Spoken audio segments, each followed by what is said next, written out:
Good morning, Vietnam. Here I'm back again doing the third part of my analysis and critique of Dr. Gabor Maté. Where are you leading us? God help us. So this is the third part. I don't have to do any preamble because you know everything. This one is called The Secret to Healing Trauma. And it was published around February of 2023 because it doesn't give an exact date. And I'm doing the full transcript, so it's not a very long video. But I'll skip over, if I can, the things that, that he has already talked about in the previous two videos. So here we go. How I process my early childhood trauma. Suffering is not because of the pain we experience, it's because of our refusal to accept the pain. So getting beaten up by your parents, you refuse to accept that you're getting beaten up, hurt, in pain, and you don't understand why.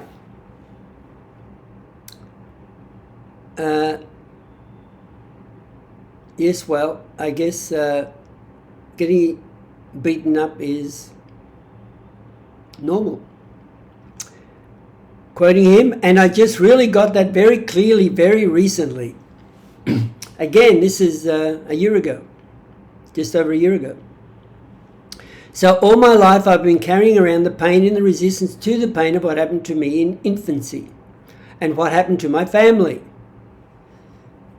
Yes, we know, which is that being Jews in Hungary under the Nazi occupation, which it was the last year of the war, which is the first year of his life, my family was devastated by the genocide. My grandparents were killed in Auschwitz. My mother and I spent my first year of my life under Nazi occupation, under conditions of privation and terror. I was sick, I was hungry, I was separated from my mother as a 1-year-old,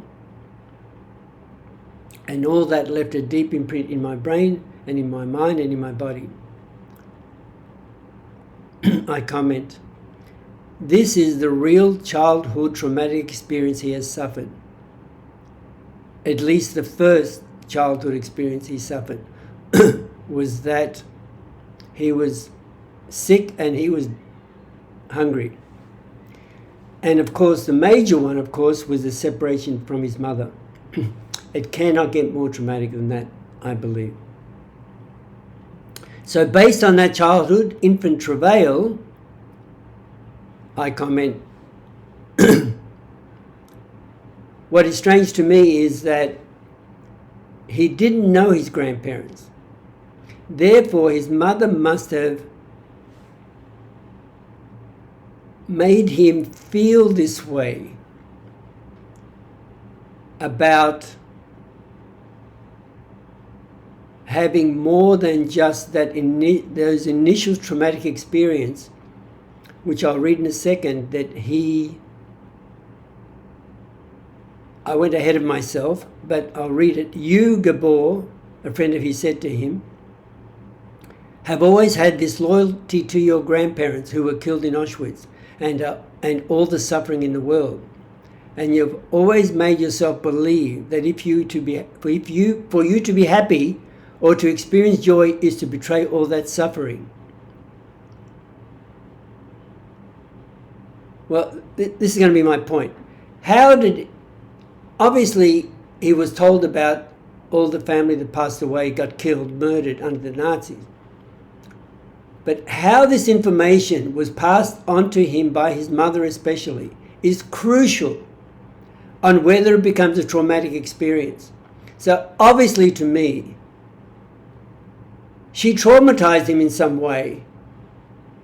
Not that the information in itself is traumatizing, it is very painful, but it should not have been traumatizing But he says right here in his own words that he couldn't be happy until he somehow became aware,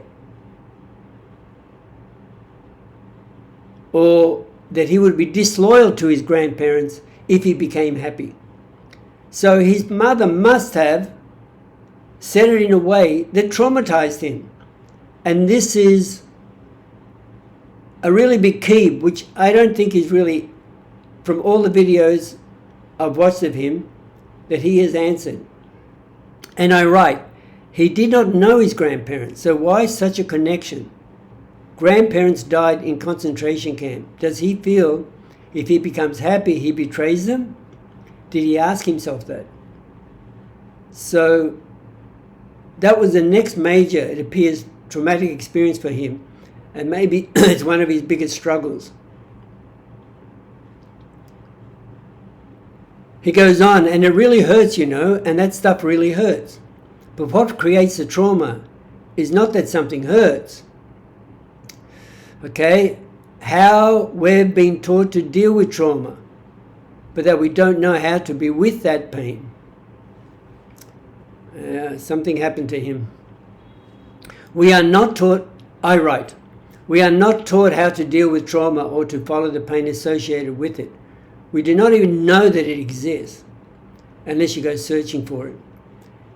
You have to go inside yourself to find that trauma. Of course,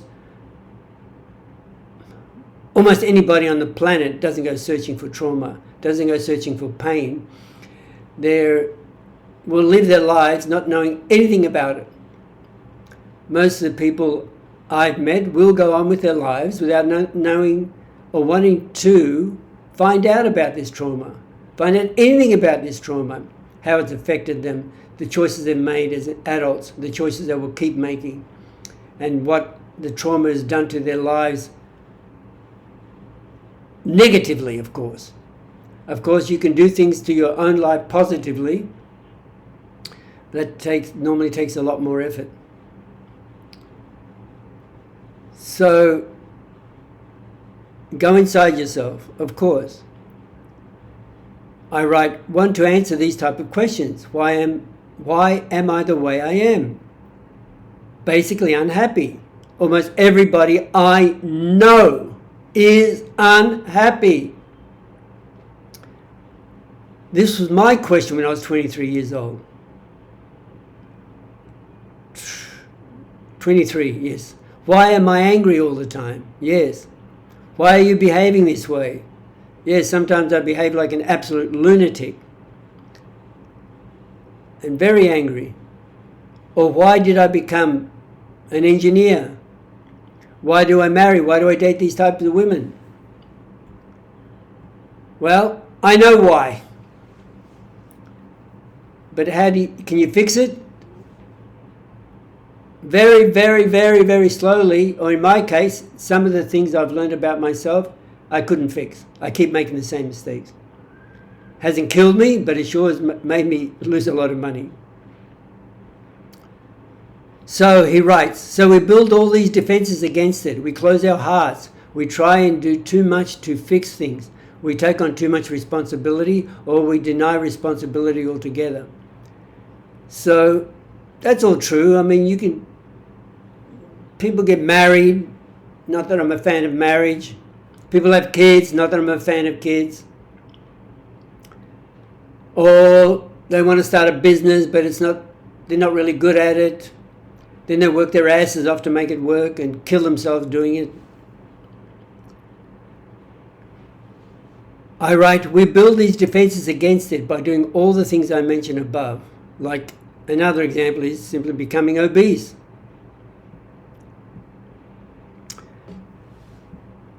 So he introduces the whole scar analogy now, how it's not flexible. So again, if somebody touches it, it triggers you and you're hurt, you're crazy.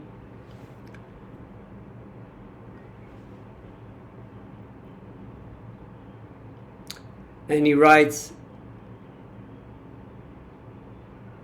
So trauma is not what happens to you again and again and again. Well, I wish you would really explain it more clearly so I can even understand it. So how do you actually heal trauma? That is a big question of almost anyone I've spoken to. And the only answer I've ever gotten is with and within primal therapy. That it offered some salvation solution help. But there's an expression in that within primal therapy and in the book, of course. And that is, you never empty the pool of primal pain. You experience it again and again and again. And I think that's one of the biggest things that I have done with losing money, making bad choices with money, and quite a lot of good choices, and choosing the women I'm with. I go into that pool of pain again and again and again, and I've gotten almost nowhere. So, I write, of course it is. Well, after he writes, says, so trauma is not what happens to you. And I write, of course it is. Example, parents always tell their son, stop being a baby, don't be so girlish, stop crying, be a man. This leaves a permanent imprint on your psyche and totally subdues, puts you down. Emotionally, it is absolutely destroying you. And the consequences of that are just astronomical. I believe statements like that can, in many, many cases, and have destroyed boys' lives. I go on. Your body remembers the experience as they do not love me. And I'll mention this again and again. You remember all these experiences in these simple words. They do not love me. And I believe, this is one of my favorite expressions, you spend the rest of your life trying to make your parents love you. That, I think, is the essence of our life today. Doing things, behaving in so many different ways, but in the end, all you are trying to do is to make your parents aware of you, who you are, and keep saying to them, please love me. Okay. Because we are not psychologically developed to deal with such rejection, we have enough trouble as adults dealing with rejection. So how does a 4-year-old person deal with it? Trauma is a wound that you sustain. That's a good thing. Okay? Trauma is great. Because if trauma was what happened to me when I was a year old, I'm 77. I'm 76 years too late, aren't I? So I assume he means that, I didn't understand this. I assume he means that because he has not been able to resolve it yet. Yeah, because you never did resolve it. You just came, in my opinion, came to be in peace with it. I believe you're older than me. I know you are older than me. And I guess 5 years ago you found some peace in the thoughts you were having and decided to develop this theory. I believe after you read the Primal Scream. I cannot believe you developed all this without reading it. If you ever contact me, I would love to know. So, wounds can be healed at any time. Okay, we've discussed that. So when you didn't experience affirmation and love, you were just disconnected from yourself. That's all. That's totally true. So that's self-affirmation. That love that can be reconnected with because it has never lost, was just covered up by this wound and this scar.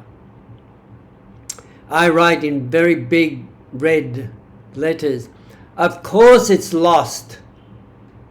The love is lost. You can never get it back.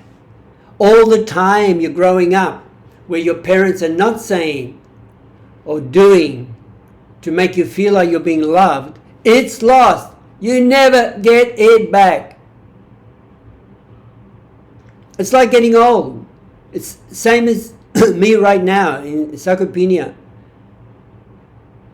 Unless I want to do stupid weightlifting, heavy weights, regularly, daily, I'm not going to get my muscle back. It is the same. That love is lost forever. That is the traumatic experience. That is why he has no idea what he's talking about. We are trying to reclaim that love, searching for it for eternity. But we ain't going to get it. He writes, this is very funny. So airy-fairy as it might sound, yeah, the work is really to reconnect with one's true self and heal the wound. And that can be done for anybody who opens themselves to it. Yeah. It can't be done for people who don't realize they're wounded. Yeah, because we don't want to. 99% of the people, more. They don't want to go into themselves. They don't want to see the pain. They don't remember them getting. They don't want to remember them getting beaten up by their parents, or told they're not good enough, or eat their vegetables, or shut the hell up. I'm talking. Do what you're told. It can't be done for people who don't. Of course. But what is your solution again? How our distractions keep us from healing. Right. And so many people are so uncomfortable to be alone. I write, how again during this particular interview, there is no explanation how to do it. You simply open up to yourself. Yes, airy-fairy, and you're well. He claims again here, we have so many distractions, therefore we cannot see how to heal oneself. Well, I think the distractions are the addictions that you talk about. That's all they are. It's the same as taking drugs. That's the distractions. And he writes, I know that for myself, the urge to check my cell phone. Yeah, okay. This society is built on filling people from the outside. It's always been the case. If you're a farmer, for example, 1,000 years ago, you just got up, tilled the fields, went home, maybe had children, whatever, but basically you went home, had dinner, you're so tired, you went to sleep. My parents used to go to sleep like 8 p.m. at night because that was their routine growing up. They had nothing else to do.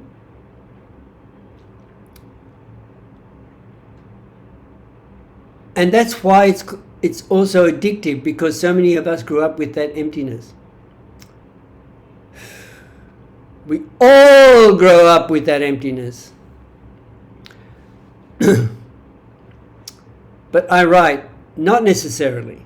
As my example above, parents may be hung up on only one aspect of child rearing.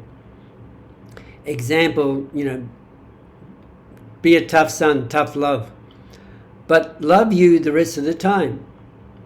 Therefore, this single type of trauma may manifest itself in so many different ways. As I mentioned above, example, marrying an aggressive woman.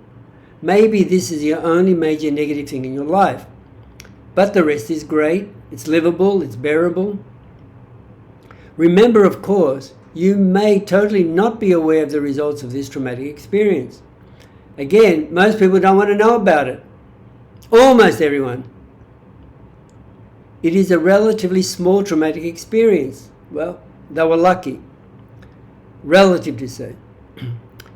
Getting beaten every day or living in fear all the time, that's not such a good traumatic experience. And of course, you really want to forget that. But anyway, again, it depends on how it manifests itself. It killed my friend. Would you say, yeah, I think I've just been lucky that the way I grew up didn't manifest itself in a mental illness or a physical illness. It has allowed me for most of the time to be successful and have an enjoyable life, at least not too negative. I go on. This may be enough for you to always be with the wrong woman all your life. Me.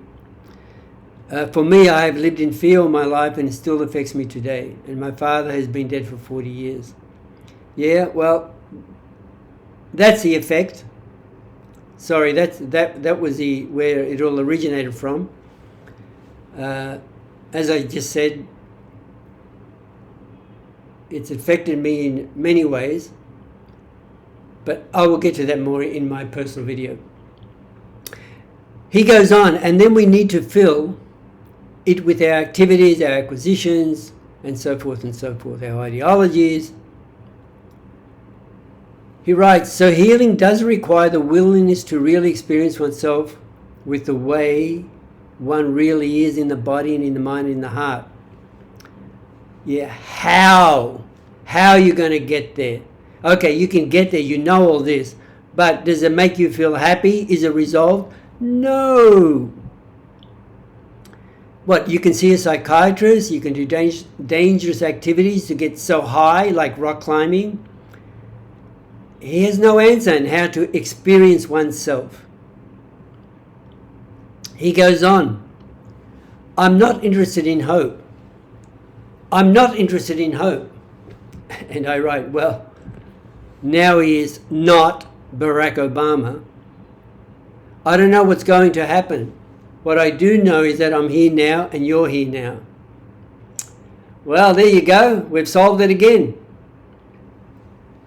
I write, an alternative philosophical position suddenly. Sufism, Buddhism, or existentialism? What is he saying? Who is he? Where are we? Where are we going? Is he saying let's talk about it and it will resolve itself? We can find the answer to my or your trauma? This is exactly what Dr.Mate does from YouTube fame. He's total charlatan in my opinion. And as I said earlier, he said that to the poor undiscerning Harry Jowsey. As I write in the last sentence, I feel disgusted that a family medical doctor would offer a solution cure to childhood trauma. Dr. Mate writes, and the question is, what possibility is present at this very second for you, and I and everybody else who is listening, wherever they are, to bend the future in a humane and loving direction? What has that got to do with childhood trauma? All right, go and save some trees. Plant some trees. What are you talking about? I write, wow, now he sounds very cosmic. Universal, save the planet. But how do you save yourself? I write, no answer whatsoever. Love is the key. Of course, love is the key. You're going to be searching for that love forever. Parents should love you unconditionally all the time, but the parent must make the decision not to deride, harass, mentally put down a child for any reason. Being firm and in control without beating or berating your child is the only way. This is one of his, I think in the end, this is one of his better interviews. As I said, I've seen him many, and I'm only going to dissect one more.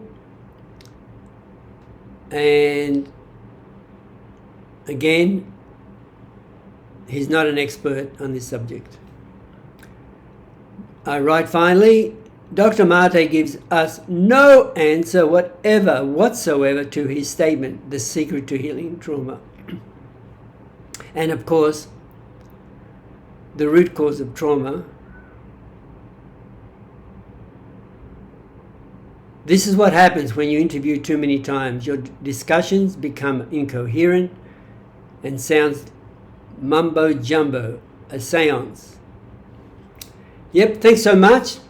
Third one, I'll do one more and finally finish its series on Dr. Mate and childhood trauma. Thanks so much. See you in the next one.